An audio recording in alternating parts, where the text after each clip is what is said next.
Para sa akin, si Brian is a hair doctor. Yung buhok ko is dying. It's really Yes. dying. Diba? So he was able to transform it. I'll be back. Highly recommended. Ang hair kasi ng client natin guys kasi nagputol-putol na siya dahil sa patong-patong na yung bleach tapos ilang beses daw niya pinatungan ng color pero hindi daw talaga mapantay. Tapos yun as in ang problema niya is marami siyang white hair tapos once na humaba daw yung pinaka-regrowth niya as in obvious yung white hair niya. Tingnan nyo naman yung pinaka-strand niya guys, sobrang damage, dry, tapos sobrang gaspang talaga. Tapos yun ginawa namin ng paraan na magkaroon siya ng fashion color na kakaibang brown dahil sawang-sawa na siya sa ganitong parang nag-gold at nag-orangey color.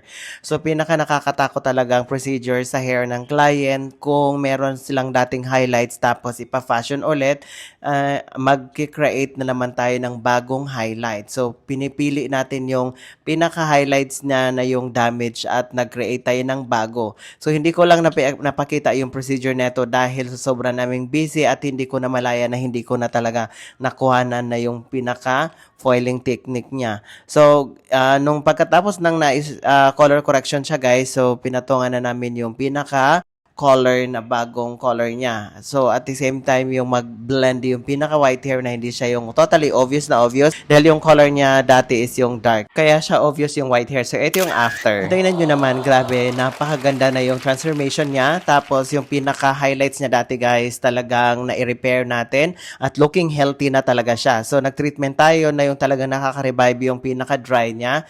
At the same time, nalagyan natin ng pinaka-close to natural sa mismo pinaka-shadow roots. Tingnan nyo yung roots niya guys, nag-blend yung white hair. So, ito yung harap niya guys. O say, di ba napaka-beautiful transformation. Tingnan nyo naman yung pinaka-outcome sa harap guys. So, eto guys, kahit sobrang damage ang hair ni ma'am is talagang nagawan pa rin namin ng paraan. Yun nga lang talagang matindi ang process niya. Dahil pinili natin yung dati niyang highlights, tapos nag-create tayo ng bago. Tingnan nyo naman. At yung pinaka-roots niya guys, tingnan nyo, mapapansin nyo at talagang close to natural color na hindi siya as in totally dark. Dahil ito yung sinasabi ko sa inyo, once na totally dark, yung pinaka-roots niya is mag-create siya ng demarcation line na magiging parang blonde to black. So, once na humaba yung regrowth niya, so prepare yung pinaka-hair color niya. Diba? Napaka-beautiful, guys. Kaya ito, tatanungin natin si ma'am. So, satisfied ka naman sa transformation mo for today, ma'am? Another satisfied customer, and para sa akin, si Brian is a hair doctor. Oh. Kasi yung buhok ko is dying. It's really Yes. dying. Diba? So he was able to transform it into a bouncy Oo. and curly. So, livelier. Diba? So, hindi in-expect talaga ni ma'am, guys. Dahil ito, naiisip niya na baka magiging blonde lang din, na parang magiging mais tingnan. So, ito guys, tinan nyo naman yung Maganda. pinaka-hair color niya as in, I'm umagay happy. sa kanya. Dahil yung dati niyang color as in totally loud na siya. So, siya yung hindi na nag-i-enhance. So, mas maganda talaga sa color kung talagang babagay sa atin dahil tayo ang mag-i-enhance. Hindi yung tayong papaitimin. Tingnan niyo naman yung pinaka-hair color niya, guys. Grabe. So, same size lang yung highlights niya at saka lowlights. I'll be back Taga saan ka nga po, ma'am? sa California. Oh, sa imagine, guys. Bay Area. Yeah. Oh, tapos nakikita mo lang talaga yung vlog namin, ma'am, sa California pa lang. Nakita ko Oo. mga 2 a.m.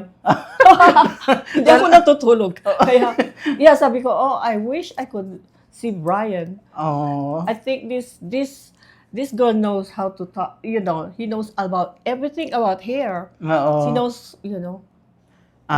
So nakikita mo yung hair mo, ma'am, yung situation sa ibang client namin na Oo. nagawan siya ng paraan. So sabi ko, she knows what to do. So, I wish I could see him.